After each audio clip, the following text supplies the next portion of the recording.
এক গভীর জঙ্গলে বাস করত অনেক প্রাণী। সেই জঙ্গলের রাজা ছিল এক ভয়ঙ্কর সিংহ।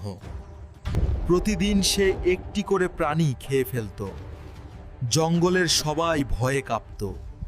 একদিন সব প্রাণী মিলে সিদ্ধান্ত নিল প্রতিদিন একজন করে স্বেচ্ছায় সিংহের কাছে যাবে। অনেক দিন এভাবেই চলল।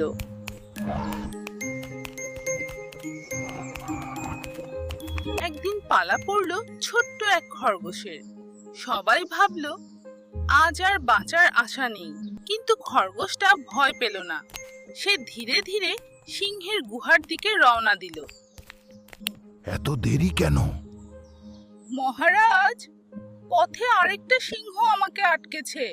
রাগে অন্ধ হয়ে সে ঝাঁপ দিল কুয়োর ভেতর। ছোট্ট খরগোশটাই হয়ে উঠল সবার নায়ক।